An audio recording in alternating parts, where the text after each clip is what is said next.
Welcome to the So Emotional podcast. My name is Nick Carl, and this is Angela Wetzel. And it's So Emotional podcast number 6, Anxious Attachment. Angela Wetzel is a life coach, trauma-informed, cool lady, knows tons of stuff. And I am a, somatic experiencing, emotional nerd. I've read a lot of books, let me tell you. Anyway. Psychonaut. Yeah, some kind of knot. Anyway, we're going to talk about anxious attachment today, Angela. Are you ready? Yeah. Are you anxious? Ready. Slightly. Yes. So I wanted to start off by anxious attachment. We were talking about a spectrum of sort of there's like a middle, and then there's two poles, right? And so anxious is on one of those sides of poles, okay? And then I was thinking, okay, what is attachment? And the way I described it was a set of like behavioral patterns almost, right? It's like that come up. So it's like you meet somebody new and you're gonna how do you act, right? So if you're in the middle, like neutral, some call it secure. It's like you can get close to me, you can go away. Really, I'm comfortable with both places, right? There's like I'm actually really comfortable here, centered in my own being because I'm so secure, right? Like it doesn't like what you do. Like I can just sort of like take it or leave it. I'm like not really attached to what you do. That's like a nice, healthy. It's a nice, secure, and it's maybe the preferred way to be. But is everybody like that? Like no, not everybody. No. I think not even probably very many. So that when we talk about anxious, we're talking about. I always think it about as getting closer. So we're going to define it. So it's like when I think about people who are anxious, it's like to feel safe, I need proximity. So I need to be closer to you. That's what I think about it. Like, I don't know. What do you think about when you think about anxious? How do you define it? Well, in order to give people that don't know about attachment theory just like a little bit more of a background, attachment has to do with the quality of our bond to other humans. So that starts off with our parents and whether or not we could rely on them and what the emotional connection was like. And then, of course, from that relationship informs our attachment. So how did we attach? Were we securely attached or insecurely attached? And you can kind of start to gather some definitions from just thinking about the difference between a person that's insecure. If there's an insecure bond, it's not totally established. There's not a lot of trust or a lot of safety and security in that. And if there's a secure attachment, it's like very solid, it's reliable, it's consistent. You're able to expect people are always there. And of course, that has a certain effect on the nervous system, which, creates people that are very like, I know love is here. I expect people to reach back out when I reach out to them. I know where I stand. I know they love me. I know I love them. I'm cool being with other people and I'm cool being alone. So, I guess just for people that don't know about attachment. When I think about it, and you're right about that, these are all the basic assumptions of how you see yourself and how you act in the world and how the world actually even is. So, I think about it too. It's I think I can give myself a baseline is the world a safe place for me, right? Is there a place for me in it? And do I find myself feeling good about the environment I am, the world that I'm in, right? I think that's if you can just and I can gut shot that pretty quickly. And it's a little trepidatious, I deal with a lot of fears, right? Yeah. And so for our topic today, I think that I can attest that I do feel some anxiousness. Yeah, I also definitely identify. Maybe the other thing that I didn't think about was talking just briefly about the other. So there's secure and insecure attachment, and then what falls under insecure attachment would be avoidant attachment, which is also known as dismissive avoidant. And then I'm trying to think, because there's usually a lot of different definitions. Yeah. And then there's anxious, of course, which is also known as anxious preoccupied. And then there's disorganized, which is both. And this is anxious.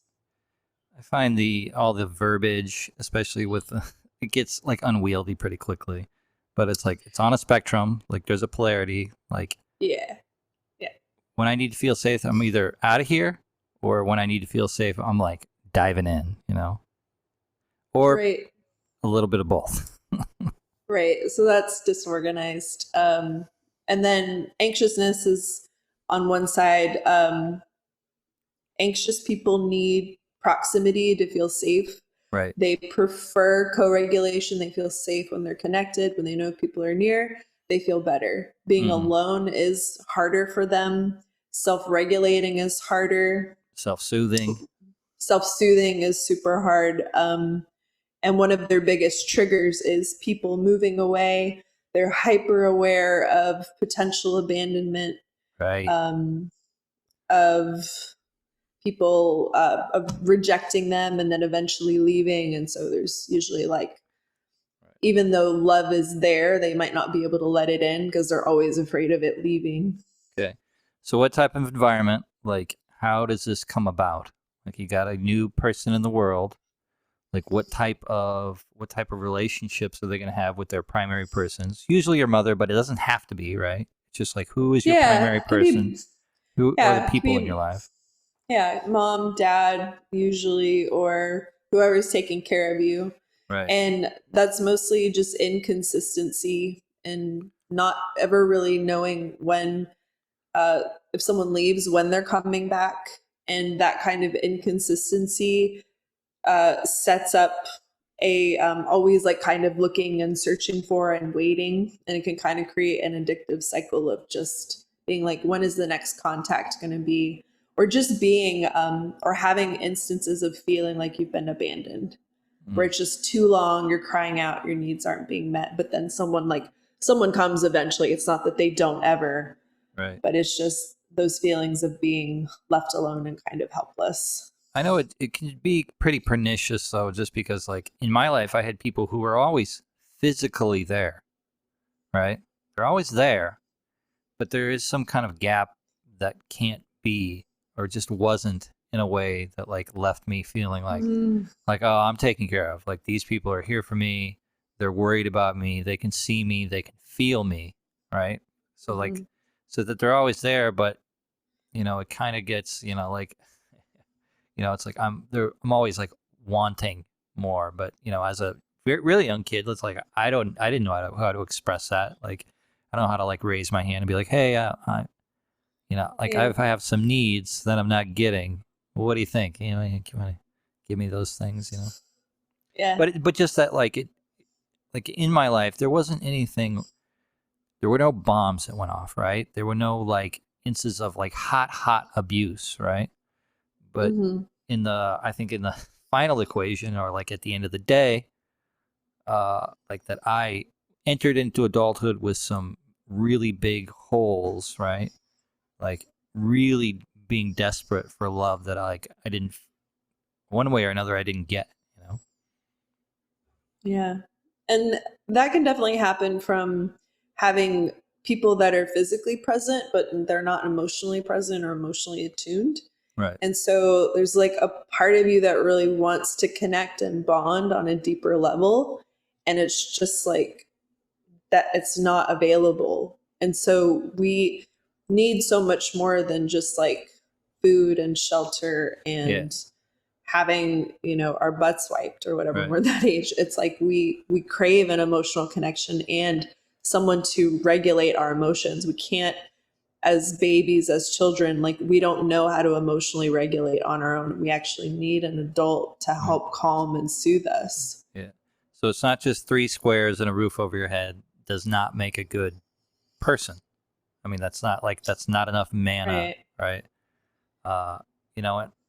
and we talked about it in previous podcasts, like the way I don't know, that I described like the emotional uh,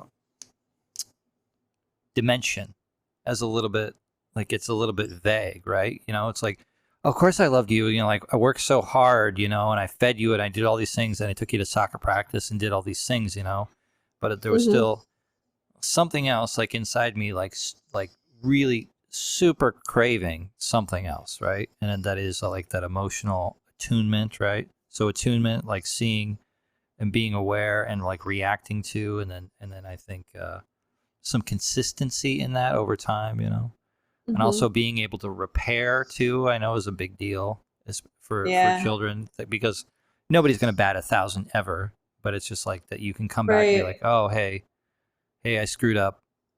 I'm Let's sorry. yeah, let's fix this kind of stuff. Yeah. But yeah, Yeah. so I care about how you feel. I made a mistake. I want to do better. right, This is what I'm going to do. which is an interesting idea, but I think that like in my own personal life, that idea of like having that conversation over those words or even just the notion is so it's like alien almost, right?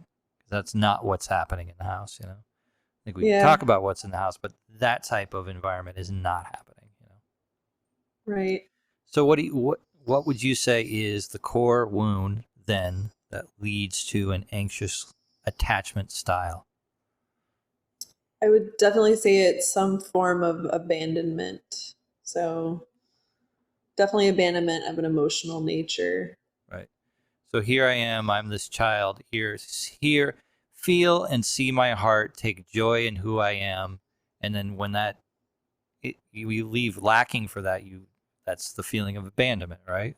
It's just like you weren't Mm-hmm. there for me, you didn't feel me, you couldn't come here and to be with me in these things that I was feeling, like I think that's one of the things I felt as a kid all the time is like I had a very much an inside world. There was tons happening inside of me. And really I was the only one there to experience them. Like Mm-hmm. nobody like showed up to like try to like drag out of me like what was So actually no one happening. was like, hey, how are you feeling today? Right. What's going Or like on? what are you into? Or like what do you see? What are you noticing? Like what's. Yeah. That's just not part of what happens. It Mm-hmm. ends up being like that. Yeah, like children are better like seen and not heard. Right. And like way back in the day, some of the most popular Dr. Spock, I guess, was a different doctor than the Star Trek guy.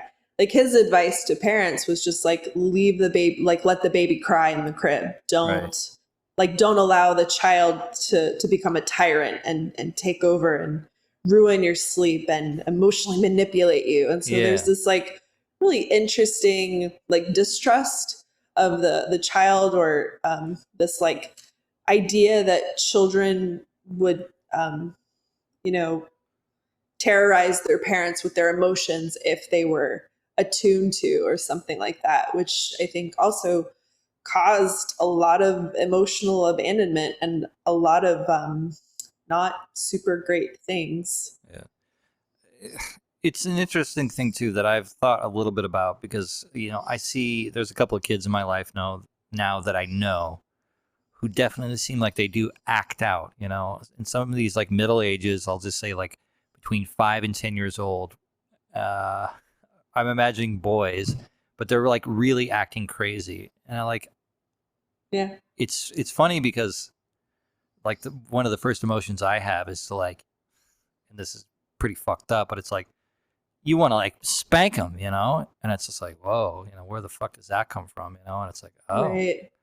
it's because that's the kind of shit that I got, right? Like if I was acting crazy or wild, that like you could really draw the ire of the parents or my parents, and if I Yeah. really went nuts, they would just, there was never like hard physical beatings, but like, dad gets out the belt, right? And it's just like, Right. oh, but I don't know. There's some like interchange, like, and I know that when I see these instances that were on a very long timeline, it's like, how did these things actually develop? Where Mm-hmm. did these behaviors actually come from? probably from something of, like, not being met or not being seen, and so, but it's hard to like parse that out exactly, especially in like disciplined places. Like, obviously the kid is, we'll just say, unregulated, right? Mm-hmm. But you also see that like joy in children, that like they just have so much energy, you know, and they're just like running wild, you know, and you don't necessarily want to like, you know, jam your foot down, you know, you don't want to stomp that out. But when they're really like over the line, you know, I just think about that intersection for parents of how that probably is like extremely hard to like be, Yeah. you know, like show up and be, show up and show discipline. But I can imagine if your parent has already like laid the boundaries of the love connection and the emotional connection, right? That changes the dynamic then of a disciplinary connection too, you know? Like, I don't know. I know that they're connected together. I don't know exactly how it goes. Yeah. I know that often love and pain get intertwined, and then there's these emotions of like punishment and shame that happen when it comes to like disciplining a child. But like discipline as we know it is often conflict, or like we think of discipline as like punishment, but real discipline comes from really like from a place of love and of accountability. Like I think there's that, it's just interesting like how culturally we talk about disciplining children, and that has to do with punishing something. And so it's like assumed that the behavior is bad, or the reason behind what they're doing is wrong, instead of being curious about why it's happening, or like Right. why the child is acting out. So there's kind of like a basic distrust Mm-hmm. around children's emotions, and this like authoritative dynamic with parents and children, where it should be more of like a, you know, parents are always learning from kids, Right. and are here to like guide them, but they don't necessarily own them or rule them. And there's Right. lots of archaic, just really like fucked up dynamics from Yeah, but I like so that. many different things. I like what you said about distrusting children, right? Because Mm-hmm. I think children are incredibly sensitive and incredibly good like reflectors of what energy are, what the energy Right. is, you And know? they're very honest, and they will Right. say and what Yeah. they see, and they, Right. And I yeah. absolutely can imagine a kid who's been put in situations where that isn't honored at all, you know? And then Mm-hmm. you just have to do this because I say so, right? And about Right. how totally fucking infuriating that can be, you know? Yeah. And it's just like Yeah. that mismatch between like, you don't trust me, so why would I, you know? And then later on, like, why would you trust yourself? You know, that gets kind of weird, you know? Yeah, and I've seen it where it's like, you know, I have many nieces and nephews, and just seeing my siblings parent, and my mom be a grandmother, and um, it's interesting because there's this like distrust of the child being like, well, this child just wants their way, they just want to have their way. And it's like, well, of course, like every human being wants what they want, and there's absolutely nothing wrong with it, and Right. there's no shame in that. But what we're learning and teaching is how to manage emotion, how to cooperate, how to share things, like appropriate behaviors, and like learning what's maybe not as generative or what's not appropriate, but not coming at it with this like, like hammer, just being like, Right. you're bad, you're wrong, how Yeah. shameful of you to want this, or Right. you're manipulating us with your emotions. And So I really think the key word that you said is distrust, right? Yeah, yeah. big time. And then it leads to, yeah, a big issue with self-trust. And then of course we could, yeah, there's Yeah, that like many goes. rabbit holes we could go down with Okay, so that one. we talked about the core wound is abandonment, okay? And so, Hmm. all right, so now we're corely wounded, we're anxious. Right. So, and then we talked about the next bullet is main challenges, self-regulation. Right. So when we don't really have a regulated adult helping us to know what to do with our emotions, we tend to be okay in the company of other people, but when it comes to being by ourselves, it's like I have no idea how to manage any of these emotions. I don't know what to do with them. I only know how to latch on to someone else to feel better. Yeah. And so just those feelings of anxiousness can be overwhelming, and Yeah. people don't always know what to do with those big feelings. For a long time in my life, my free time, I would always spend it with my friends, that relieved me of like the pressure of just being with myself, right? Um, and even in tons of relationships, especially in intimate relationships, like it was so much easier because it was the way I was like predisposed. My awareness was always just outside of me. It's just always on you, or it's on the other person, it's on my friend. It's just like outside of my own body and being. And that actually was comfortable, right? It was just like a way I could just hang out and I could just be and waste many, many years, doing nothing, Uh, but it was interesting when I started to sort of undo that, um, about about the challenges of just being in my own space, in my own body over lengths of time, right? Because it's like I go through some pretty big ups and downs, which can be extremely challenging. Where, like in the past, if I wasn't attempting to like dive in and to actually feel these things, it would have been really easy for me to just like fill up my life with people and things. And I think that I would have definitely been in bounds within the mean deviation. Like everything's fine. I'm a normal person. Whatever. Not that I'm not normal, but that Mm-hmm. it's sort of subtle, or it's sort of sly how it actually, the expression of it is actually happening. Yes. Okay.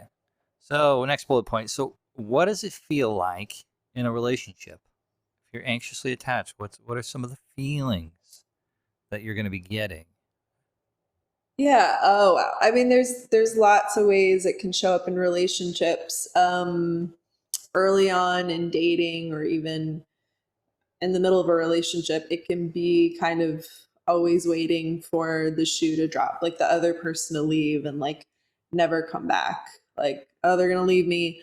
When you don't get the kind of connection you're seeking, it can actually engender feelings of rage, like a sense of entitlement. Like, you should be paying attention to me. Why aren't you paying attention to me? Why didn't you answer me back? There can be panic when you don't hear from that person. And then you Oh can have yeah. racing thoughts and think they're dead, they hate me, they just found out something about me, something bad, or oh, they know who I am now and they're going Right. to reject me.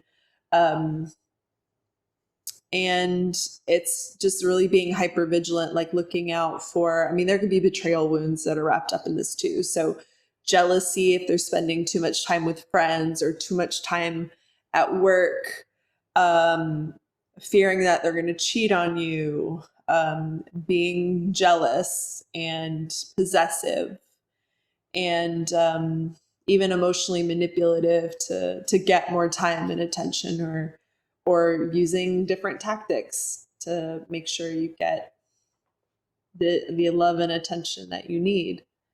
Maybe you get sick more, or you hurt yourself, so they Right. come and take care of you. I mean, there's a lot of different things. So one of the things you mentioned that has happened to me many times, which is a number. There just won't be any communication. So there's always this subtle or not so subtle Marco Polo happening all the time, right? So if you have a certain pattern of communicating, and then let's just, she got busy, right? And Mhm. I knew in my head that like people do get busy, and maybe for a few hours they won't. But I could just feel in my own body this like ramping up of like, and how my thoughts Yeah. would go, and just seeing my thoughts. And like this first happened probably Yes. like 20 years ago, uh, Mm-hmm. you know, and so like I'm like reaching out to my girlfriend's mom, like, hey, have you heard from her? Now I know past some point that's probably like warranted, but in my head it's like she's obviously dead. Right.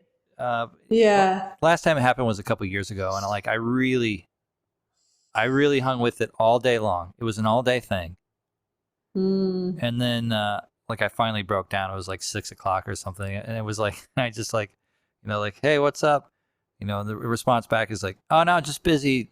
Sorry, I haven't said anything to you today. I've just like been super swamped, and like I can just feel my like, oh, just like, Oh, thank God she's yeah, alive.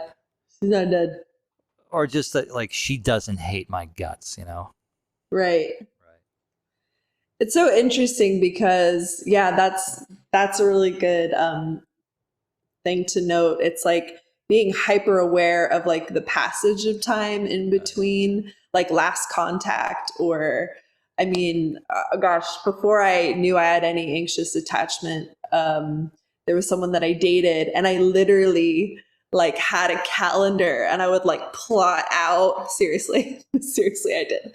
I plotted out like the times, like I felt like I was studying his behavioral patterns, like in the bushes, being like, okay, he contacted me at this time, and then I didn't hear from him, and then he contacted, you know what I mean? And so I was super like trying to figure out like what the pattern was, or if there was like a rhyme or reason to when he would contact. And that's how like it can get like Right. super obsessive.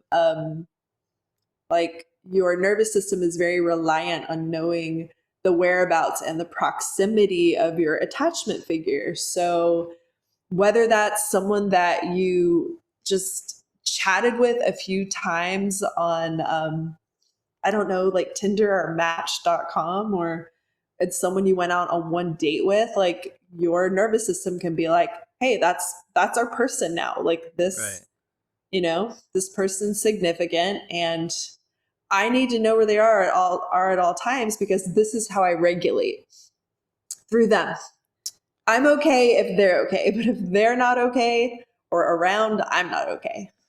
One of the things I noticed last time that I endeavored on a relationship was that I just whatever I noticed. Uh, well, right away, like oh, I like this person, right? So like that box is already checked. And then like I just knew like like I definitely didn't want to like talk about politics. I was just like, oh, like I don't know what's gonna happen. And it's like instead of it's very easy to see and say now, but it's like instead of just like, hey, this is who I am, and like yeah, whatever you want to talk about, I'm fine being me. Like there was a bunch of things, and I knew there was a few baskets, so I would just be like, if we could just never talk about those things ever, I mean, Right. that would Oh, just be it would be yeah. so good. So this falls under boundaries for me. So it's like okay, Right. it's like here's the thing, here's the most important thing, and in a way, I actually express this. It's like first and foremost, I need your love and attention. Okay. And so everything below that, and that's everything in life, is less important. And so those can all be fudged. Like we can all those can be sort of like moved around. Deck Yeah, yeah, chairs on the yeah, fucking yeah. Titanic. It's like Yeah. the number one most important thing is that like I need to get some goddamn love, and I will negotiate anything else. Right. And Which I like that you're bringing that up because that's a big one too. It's right, but like, like sometimes I feel like for a long, long time in my life that happened at a more subtle level. I've done a mhm. lot of work feeling and being present with myself, and so to watch it like happen with like a front row seat was like there's also a lot of shame in that too. It's like, oh my fucking god, like I suck so bad. It's like I'm Right. so fucking desperate. Oh god, it's just like, ugh, gross. It's like gag worthy. But it's Yeah. there. I couldn't say that it wasn't there because it absolutely is there, and it's not just there. It's like beaming like a fucking like spotlight, out of the sky. It's like it's a hot 10,000 candle watt fire, this like laser beam of like, this is what's most important. And none of the things in my brain, if I would have just, I'm just not just going to sit there and decide like, oh, hey, I read this book and I know that this is, not the way you want to do it. And I'm just going to like, that's not how it was at all. Like it was Right. clear and present. And it was like, I felt very much behind the 8 ball after I like, oh shit. And it's like kind of awful to have that thing that you're so hyper aware of, so keenly aware of, like it's like the biggest thing in your world that like I think a part of us like knows like this probably isn't the best, that this one person matters so much and that everything else is negotiable. Like I will twist myself into a million pretzels. Oh, I will fuck do yeah. all the things. Just tell me what I need to do in order to like get this love. And it's like it's inconvenient actually to have something, another human being be that important that it like it's like Oh, the yeah. sun and then everything else rotates around that in your life, everything. So it's like it's completely unwieldy. and like anxious attachment is also called love addiction, and now we know that some behavioral psychologists would It's not a real disagree. addiction.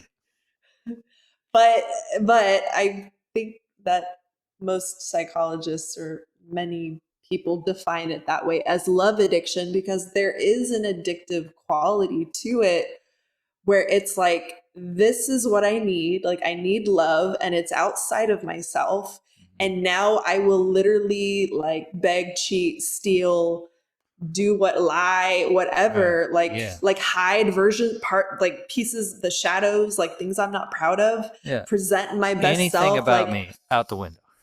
Yeah, like sure, I like this too. Like you love this, me too. You love that, me too. Oh, and it's like it's so where great. yeah, like where do I end and where do they begin? It doesn't matter because I'm all the way up their asshole. Like I am loving it. Like wow, this is being like enmeshed and being super together and having no space to breathe it feels, I think, pretty great, like a pig and slop for the anxiously attached, because then you have another nervous system and you don't have to worry about figuring any of this out, which is very normal. There's lots and lots and lots of people that have anxious attachment. I'm going to skip around a little bit, but I think it fits here. So when I think about, and it definitely worked in this particular relationship where I'm remembering having some fond memories here, but there's an energy to that too. Now I think that there are some people, and I don't know exactly how this works. Some people will sense that anxiousness in you, and then it's just like they'll bring you right in, right? Because they know exactly. There's a certain relationship with certain kinds of people where that anxiousness is going to fit right in, Right. There's also certain people, and I know that this is a strange thing, but this is like an energetic polarity thing. I think that I normally lead with anxiousness. That's how relationships begin. Mm-hmm. I have dated is like pretty loose word, talked to women, right, who were, say, as close to anxious as I think that I am, right, which is somewhere up the scale, and that to me was pretty off-putting. It was just like it was like Right. So I think that the person that I was talking about too, it's like you got to think about that. Like somebody comes to you and it's just like, I'll do absolutely anything, unspoken, of course, but I'll do absolutely anything to be close to you. You're just like, whoa, it's a weird energetic thing. It's just like too much leaning in. They're way over the skis, like, and it's just like, to me, it just felt like, it just like felt sticky and kind of like felt kind of gross, So I think there is naturally an aspect of like animal instinct, like human animal even, where we have energetic boundaries and understanding of how much like resources we have to like take care of ourselves, like not get eaten by tigers, like survive out in the wild. And any kind of person coming at us that's like, let me attach to you. It's like, if a person comes across as that like weak or helpless or not able to like have their own boundaries, own energy, like I think that will send up red flags to almost anyone. Yeah. So I think part of that is actually very normal. But I also think when it comes to the disorganized types, there's definitely something about an anxiously attached person that causes the avoidant energy to be like, you need to get away because you're surpassing boundaries really fast. You're grabbing on, and I feel claustrophobic and scared, and this is too much, and I can't trust you because you don't know who you are. You just think I'm so wonderful and so great. And like, you're ready to just jump into a relationship. Like you can tell that there's something where it's not necessarily you. It's like it's like, this isn't about me. Like this is about you, like finding your next source. And they're like, of a starving vampire, and they just need a host, right? I need and so to wash and wipe your windows. Yes. So next bullet point is one of the things is like, what makes the anxiousness worse? And this gets into like a slightly different topic, but I think it is. So it's about what's on the line, right? Because I have been in some like, I don't know. Maybe this makes me shallow and a bad person. Okay, let me preface that. Okay. Okay, I won't say anything. Right. When the people that I've dated who are physically more attractive, I felt that there was more on the line. Yeah. And so that's super common. Okay. It's not obviously it's common. It's super common. Like it's I'm like super bad is what you're saying. I get it. Okay. You're an awful person for being attracted to people. So that's disgusting. That. Just so you know. Thank you. That's what I needed right now, actually.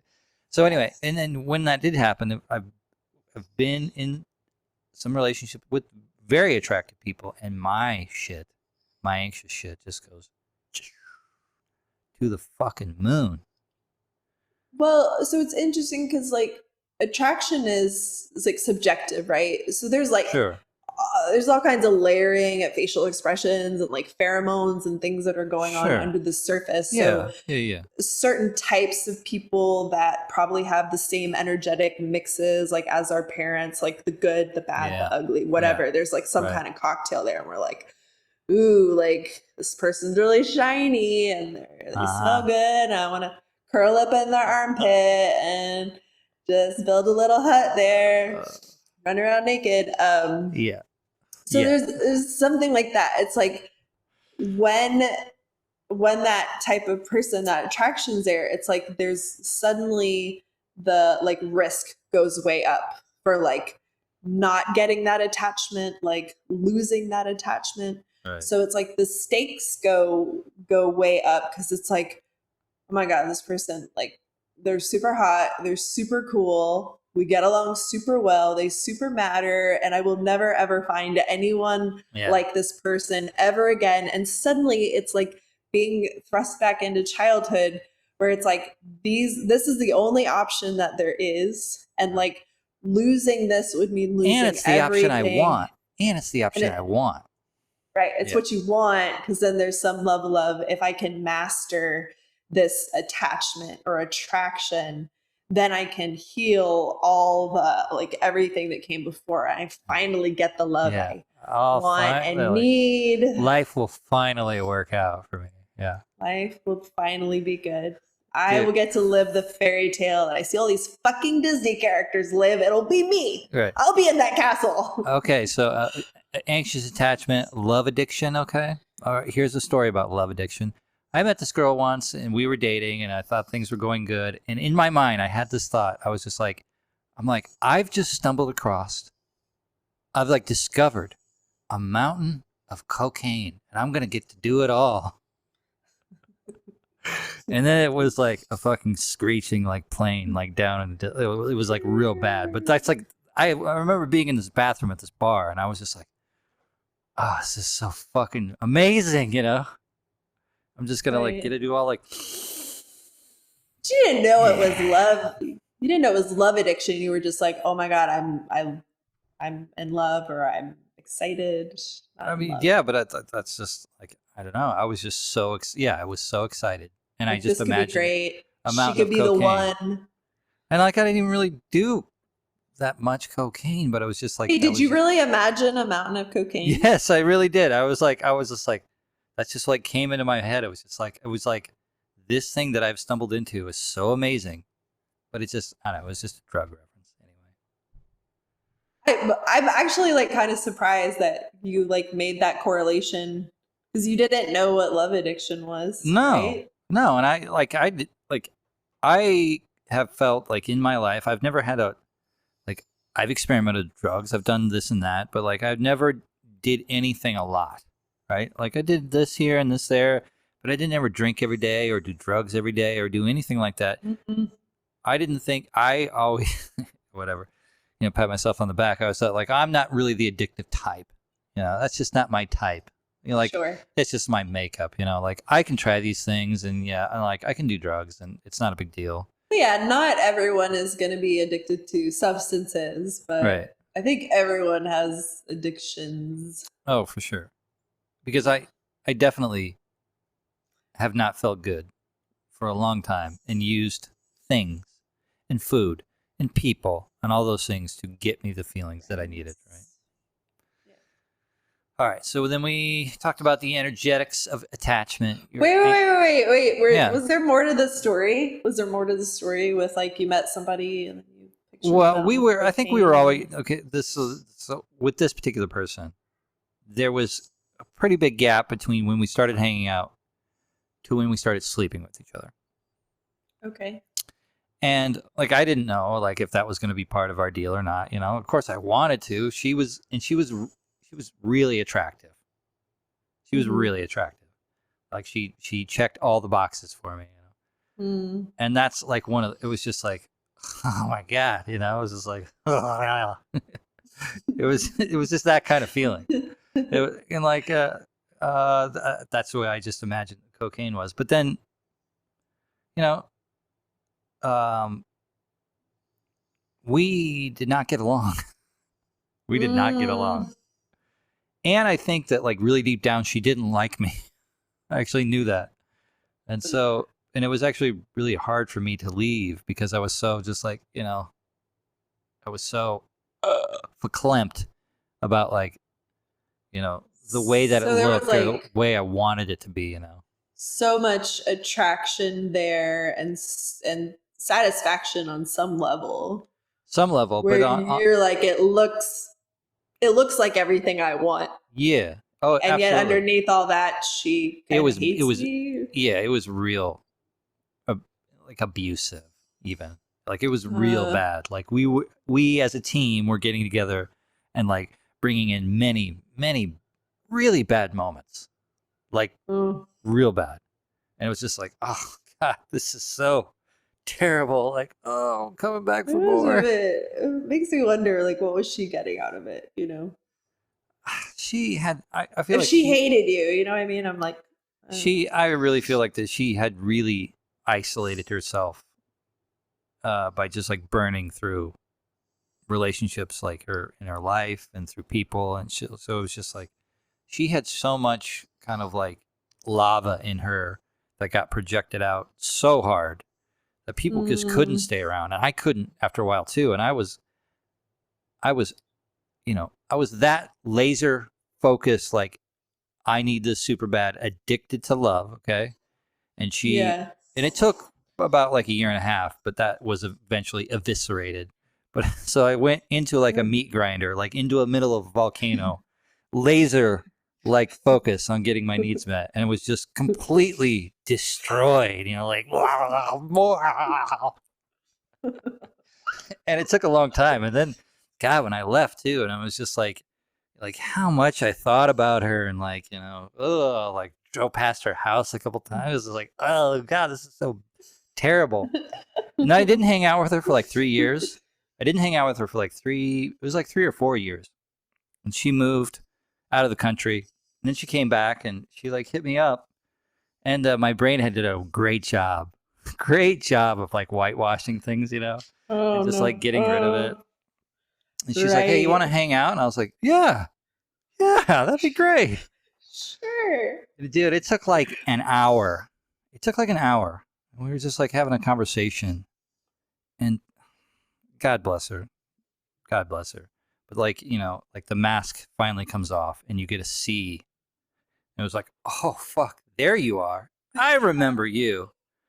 And it was just like my whole being turns, right? And it's just like, holy shit. Holy shit.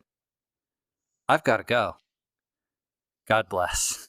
Like, but I'm fucking out of here because like I remember and I can feel how much it hurt me and like how much it, you know, how you know, I did show up in as honest and like open way as I could, and I was hurt repeatedly over and over. I was like, no, I've got to protect myself from that shit. God bless. Good luck with that. I really hope that you can figure that shit out. Because Jesus Christ. Yeah, I can't be your pinata over here, huh? No, I mean I I could, don't. but I'm not going to. Good, yes. So Caution. energetics. You're anxious. I'm anxious. Gross. We talked about that. There can only be one. We talked about that. Okay. Coping strategies. Yeah, we talked about this just a little bit, but Yeah. yeah, So like self-abandonment is a great strategy to, well, So on the many. surface, it appears to be a great strategy to getting the love you want. Okay, but the term self-abandonment, right? I think it's actually a pretty deep. I think it's pretty deep, right? Because you know, I think that you know, hi, I just meet you. I'm Nick. I'll do anything, right? Like Right. I'm working on my primary problem, which is like I need love, and I need you to give it to me, right? How is Right. that abandoning me? Like I'm doing the exact thing that I think that I need to do, which is to get love. Like, Right. Yeah. where's the Yeah, abandonment in that?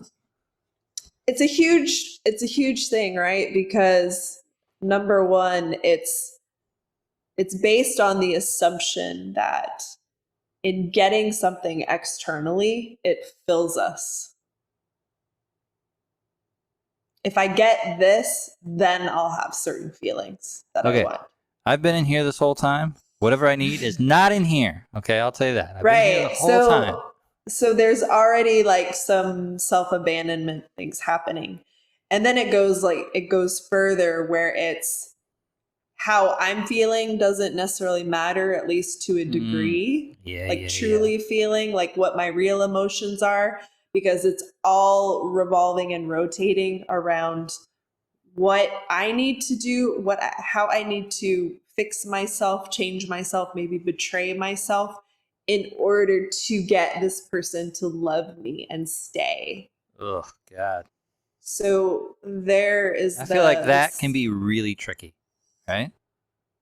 yeah, because you don't always see it. Like caretaking other people can actually like feel kind of good, or it could be like, oh, I'm just being I'm nice or being whatever. altruistic. I like to take care of people. It fulfills me to take care of people. Right. And so it's like you have to be aware of the underlying motives of like, why am I doing this? Am I doing it so that they like me? Am I omitting the truth about me? Am I downplaying emotions that I have? Am I hiding certain emotions Right. to present this version of myself Right. so that I can get love? And do you have So if any of that means I'm not fully accepting, honoring, giving love to myself first and foremost, having a like a backbone and supporting myself, then it is a flavor of self-abandonment. It means I give up what's true here in order to get something out there. I think the having a backbone and truly like, dude, that feels like complete non sequitur. Like I have maybe no idea what that means or how to even contextualize that, how to even begin to know what that actually feels like, you know? that feels just like a million miles away, you know? So like, you know, I don't know. This brings me back to what I've talked about before, like of the dimensionality of emotions, right? Mm-hmm. That it's super important how it actually plays a role in all of these things we've talked about, but how we can be utterly divorced from it, right? Yeah. Like that are the walls. I was talking to somebody today.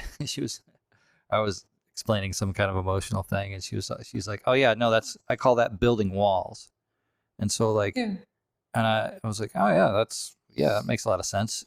There are these walls inside of us that are invisible, or maybe that they're visible, but we have no idea what's behind them, you know, and Mm-hmm. about how what's behind them is so important and how that actually works to us, you know? Yeah. Yeah. It's interesting because if growing up, if a condition of you getting love meant that you had to like repress your emotional self, if that was a condition, then you literally can have no backbone or no, like you did not learn any version of self honoring or self support. Because when those emotions rise up, or even like the anger of not being validated, not being listened to, not having your needs met, it's like when that anger rises up and you get smacked down, if you get back up again, then you're shamed and punished and rejected and abandoned again. And you get back up and then it happens again. You get back up and it happens again. And it's like, if I am going to be loved and get love, I can't have any of these emotions. I have to be one flavor. And that's vanilla or one. Nice. I'm just nice. I'm just here all I'm the nice, I'm helpful, I'm pleasant, I'm handy. you know, Yeah. Very yeah, I'm, helpful.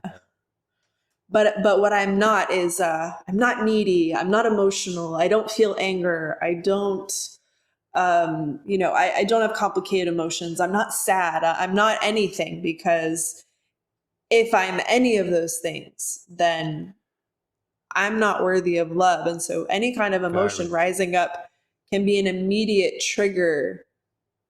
Like the emotion itself becomes a trigger, and then there's a Right. shame spiral that's happening. Yeah. And it's like your entire orientation to self and being is completely enveloped with shame. And it's just toxic shame. Yeah.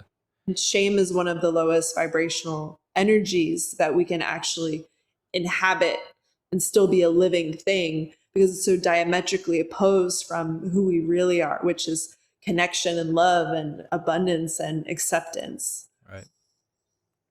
and belonging. Whew. It's fucked up. Yeah. And it happens to a lot of people where they grow up in homes and they're emotionally abused, but they don't realize that they're emotionally abused. Yeah. And abuse can be a tricky word because I have a very broad definition for abuse. But the thing is like you can abuse someone without ever intending to abuse. Like Yeah. abuse can be passed on unintentionally. Um, I define abuse as really just treating someone other than like seeing someone and treating someone other than like with the utmost respect and love and connection that they actually deserve. So actually I don't know if that's like the best way to define it, but in some Well, ways it's like not seeing someone and like the truth of who they are and treating them with like kindness. So which is a super broad definition. yeah. But I think down the river of our family's lineage, right? It's like these people had no idea what they were doing, you know? Yeah. They come to me with these giant deficits, right? And so it's just like, is ignorance like an excuse? Because it's like the ignorance or just not knowing, never being loved or shown. So they don't even know that that part of the universe even exists, right? Right. Which then doesn't get given to me. And so it's like this, it's this heritage that just gets passed on over and over and over. And so that's where I think the word abuse gets a little tricky, because I think that it's Yeah. it's more nuanced. That It's unconscious. It's unintentional. are there shortcomings? Like, are there gaps? Are there big parts of my heart that like desperately needed something that didn't get them? Yes, right. And is that done with like malice? No, right. Is that done in consciousness? No. So that's where, Right. and whenever I think about the word abuse, right, well, like this person abused me, I think of consciousness, I think of malice, I think of all those things, right? Not the unconscious, not the way that it came through the dimension of time to me. So that's where I think it gets tricky for me, you know. Yeah, I remember, I don't know, it's maybe a year or more ago, but I remember reading this Instagram post, and it said something like, abuse is a choice. Like, it's always a choice. If someone's abusing you, it's a choice. And I very much disagreed with that. And I laid it out. And I was like, here's why. Like, I believe that abuse is not necessarily a conscious choice, but it's a choice by default.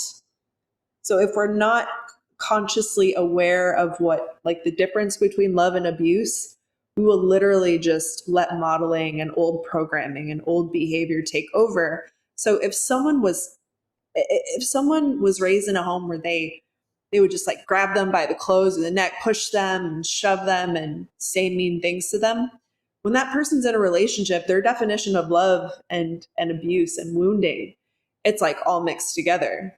And so when they're in a relationship where they have children, they're going to do the same things. They're going to get angry, they're going to push. They're going to get angry, and they're going to name call. And it's like, are they even aware? Maybe on some level, a part of them knows this isn't the best. But when they're not in their conscious brain and the prefrontal cortex, they are literally just instinctively, unconsciously, they might as well be sleepwalking to some degree if they're just in this other part of their brain where they're not conscious. Then it's like, no, they absolutely have no free will. And it's like an interesting thing to really think about, because if we think about people consciously abusing, and I believe that people do consciously abuse people, other people, right? So that's the thing. And even on some level, I'm still like, if they were fully, entirely aware of the big picture, they might choose something different. So I believe there's always many layers of ignorance and disconnection and things. But maybe that's just a part of me that my energy is like Pollyanna. I believe in all good things or whatever. I don't know. But I just believe that people, it's an interesting implication to say this person chose to abuse me. Like, they knew what it would do to me. They really wanted to, they like consciously did all these things to like fuck my life over and fuck me over. And like, yes, maybe in some cases. In most cases, I really don't believe so. And I know, because I've spoken to people. I've had many clients who have been in abusive situations. I've had clients who have been admittedly abusers in certain situations, and they will say like, I beat this person and I felt so much shame, and I was like watching myself do it, unable to stop it. And the amount of shame around it was like, I mean, they just couldn't believe it. And they went to jail and everything, and it's just like, knowing what they're doing is wrong. It's like, having awareness is one thing, but the embodiment of it's different. So you can know something's wrong and you can have this take over too. So it's like, this stuff gets very complicated. All right. So to wrap this up, I don't know. I think we should point a little bit in. Okay. So we talked a lot about some of the dynamics of attachment, definitions of attachment, how it shows up. I don't know. I would like to leave it on what? Oh no, I want to hear what you're gonna say, but I just like had a couple things that I was like, oh yeah, maybe we should talk about. Well, I want to leave it on like, in the heart of something. It's like, okay, so I know that I have some anxious patterns. So I exhibit definitely some anxious attachment or anxiously attached person. Okay, and I want just like a couple of like ideas to like strive towards. So like, one of the ones is like, for that laser focus of that love, that most important thing out there, then I know that I have to get it in here. Okay, great. Mm-hmm. That seems just like great. That's like, blood from a fucking stone. It doesn't make a lot of sense, but that's one direction to be like, okay, at least I can recognize that. It's not that I can't get that thing out there. It's got to Right. come from in here. What are some other things sort of like that? Do you mean like tips, sort of, Yeah, just like to directionalities. Like, I know it's got to be oh like, we're not going to like, we're not going to, crack the code or anything, but like, just like, I just think about like energetic directionalities, directions to think, it's like when you find yourself going yeah, in one direction, it's like, wait a minute, how do I want to try to orient myself so I can start to feel in the right direction? yeah. Um, something I want to come back to that, and just there was another couple things that I wanted to talk about, Sure, and let's like do it. coping strategies and like shame kind of thing. Um, so something that, like, I did not know that I had anxious attachment until like 2015 ish. Okay.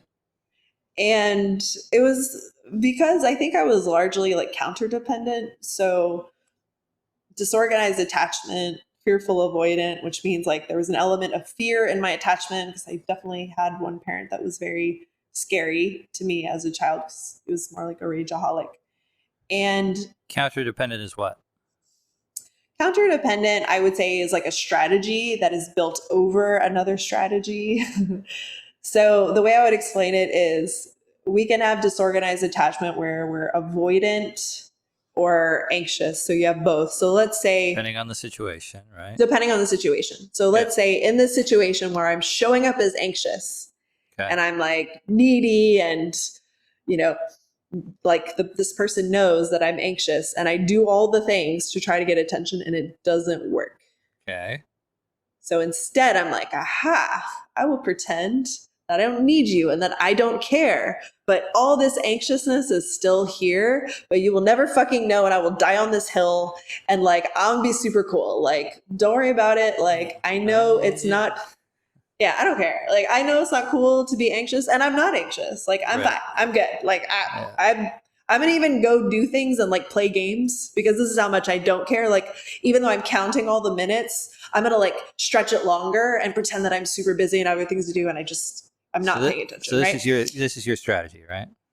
I think Or that's how it showed up. I think it showed up as something like this, some version But of this. but I get that could be tricky, because like if you kind of did that all the time, but underneath you weren't like noticing that you are still anxious. It could be tricky if that was like your go-to. Well, it was super tricky, because clearly I was healing through all of the stuff. Like, I got like the lottery, the grand prize, of all the things, and so Well, you think you're more injured than me? I don't know. I mean, you Sorry, made keep a going. fearful of boy. Well, actually, I don't know. You Whatever. did mention. That was a joke. All right, here we go. Well, you Sorry. mentioned a belt in discipline, and that makes me think that, maybe you would qualify as fearful avoidant as well. So, uh, anyway, like, I was married for 8 years, so I was like married and definitely had some anxious things showing up, but it was never like a problem, and we were fairly enmeshed though. So it was like a really codependent relationship, and I just like had no awareness at all around emotions. The next person I dated after my divorce was very anxious, and I was like okay with it. Like, he wasn't, it was kind of annoying and but endearing in other ways, so it was okay. And it wasn't, and interestingly enough, there was something about like the physical attraction aspect where I was like, this isn't as important to me. The physical attraction is like Okay. maybe lower on the list. Sure. And anyway, this is like a whole other huge story. But after I moved to New York, and after I had completed these two relationships, I realized that sometimes I would date people that I sort of maybe wasn't fully attracted to, or even in some cases, like they were super nice and I wanted to like them, but then I felt sorry for them in certain ways. And then I was like, this is a really interesting energy. And like, there's, I think, a long explanation for it, if I can't explain it. But I made a promise to myself that I would only date people that I was actually attracted to, like physically attracted to on some level. And when I did that, it changed like how I viewed relationships, my own understanding of my own nervous system, like everything. I started experiencing massive anxiety. And I think this had to do with like the fearful part. Part of that was coming out, and part of it was also anxious because I think just like based on the stuff there with my dad that I hadn't been able to explore yet, it was like being brave enough in a way, or I don't even know how to explain it, kind of developing in a way that I was able to start facing like these fears in relationship. And then there was a lot of anxiousness that came out. And I was most surprised when I got into my next long-term relationship and I had so much rage, so much rage. And I was like, this person's fucking with me. He's fucking with me. Maybe he was. I don't know. I don't think he was. But, I think he was more avoidant in the relationship. But I was literally like doing a lot of work to not let that spill over into the relationship. But something that I noticed when that came up is my coping strategies changed, because suddenly I was very aware of all these emotions.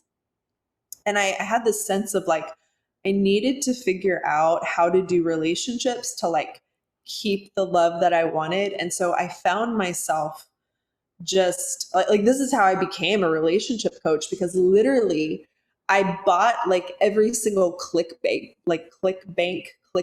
thing that there was on relationship strategy, like how to get him, how to keep him, like all the things. Like I was so desperate because I felt like I was running out of time on like how to figure this thing out. Right. And so I've studied like, I mean, if I were to give you my list, like thousands and thousands and probably thousands of just different dating coaches and different schools of thoughts. And then there, and just like cream rises to the surface. There are people that their teachings like seem to make so much more sense and like actually be more balanced. And it was never about like the strategy and all those things. And I had plenty of shame over like maybe the people that saw my bank statements or credit card statements, like seeing all like the ClickBank, things, whatever, shit you were all doing. this self-help stuff. I was like, oh my God, but that was my thing.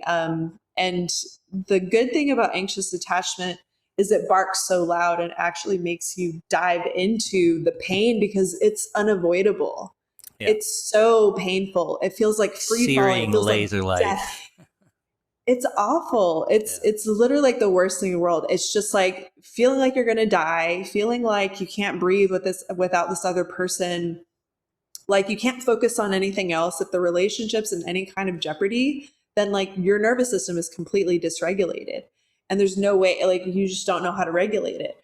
So my way into being a relationship coach was really actually being able to feel my anxious attachment, which I hadn't for almost like 3 decades, Mm-hmm.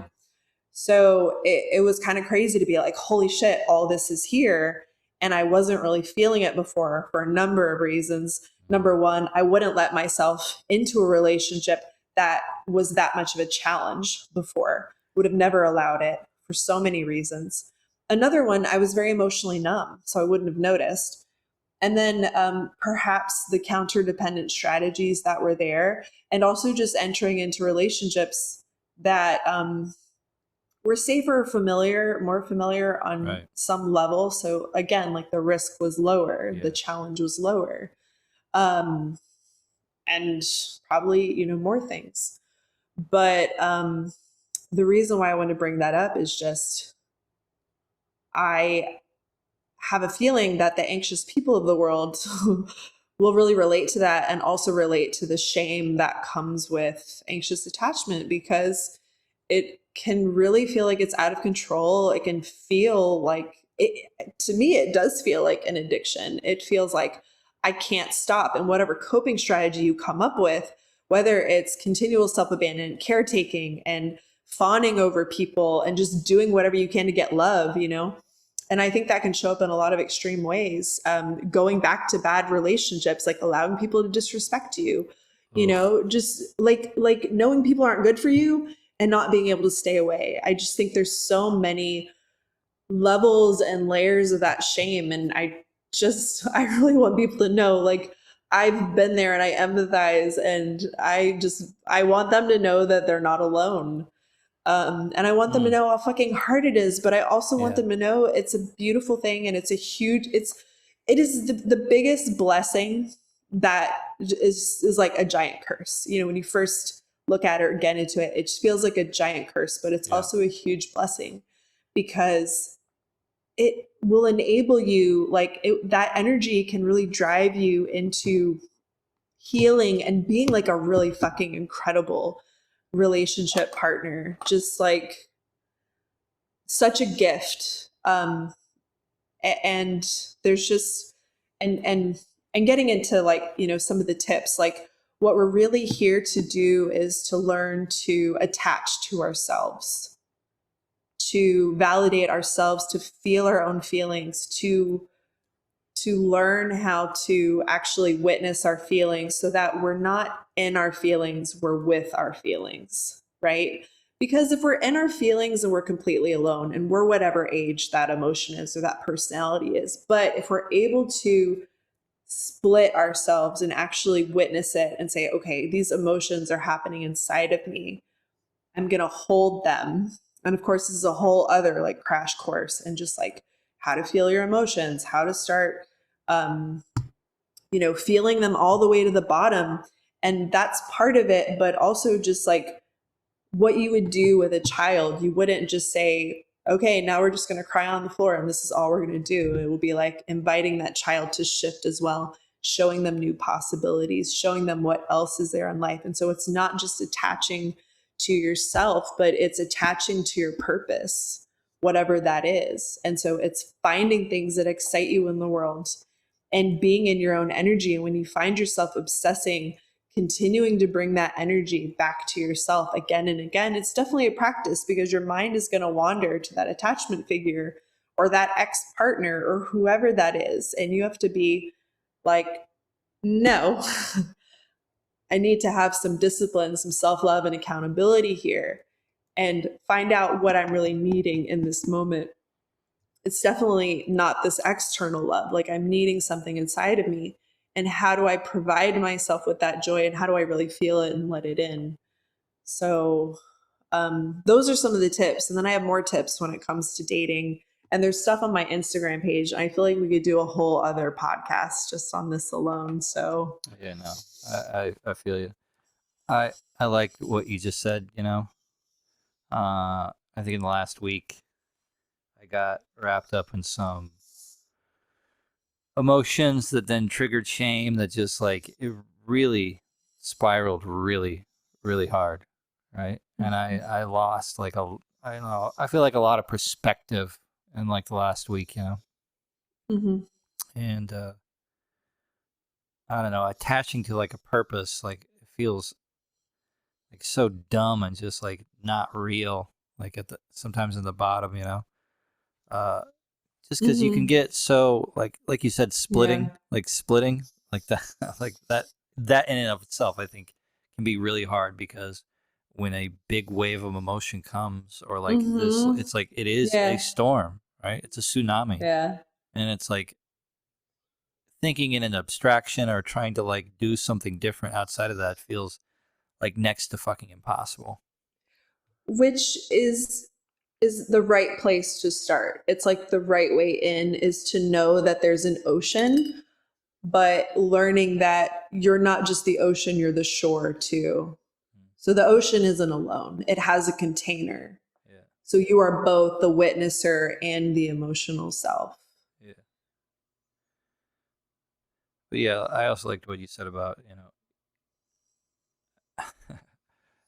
describing some of these things so that people don't feel so alone in it. Like that there's plenty of people out there who go through some of these things. Yeah, Because I it's know that, brutal. yeah, well, that we can just feel that, like, I'm crazy.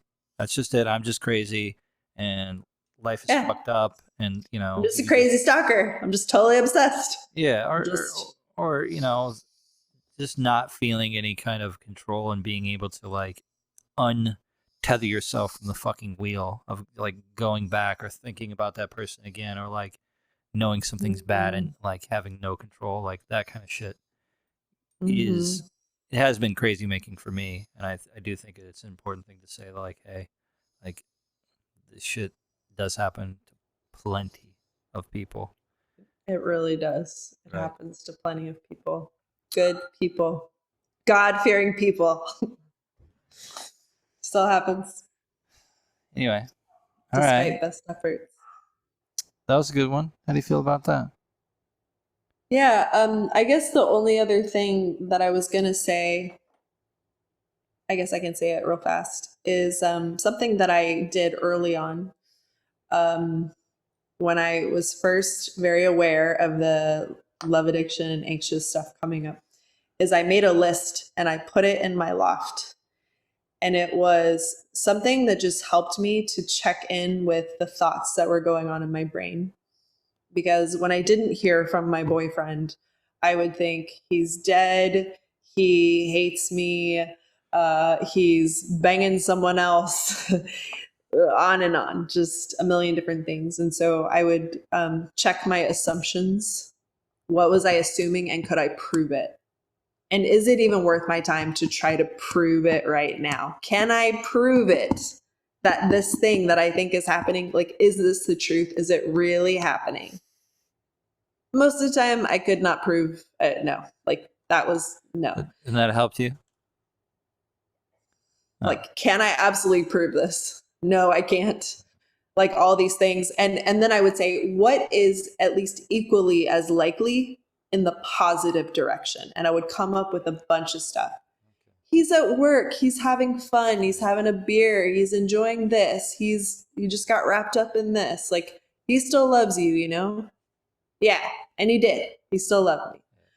Um, and then I would have to check my interpretations. So things that I had actually seen, I would have to say, what meaning was I making out of those things? And is that actually true?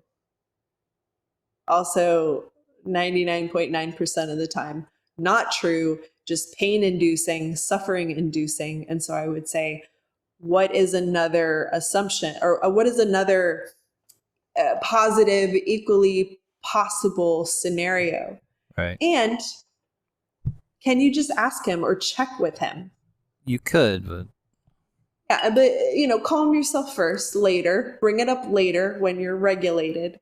So, like, calm all this down and start, doing your best to like burn up the energy. If that means dancing around, that means calling a friend and screaming.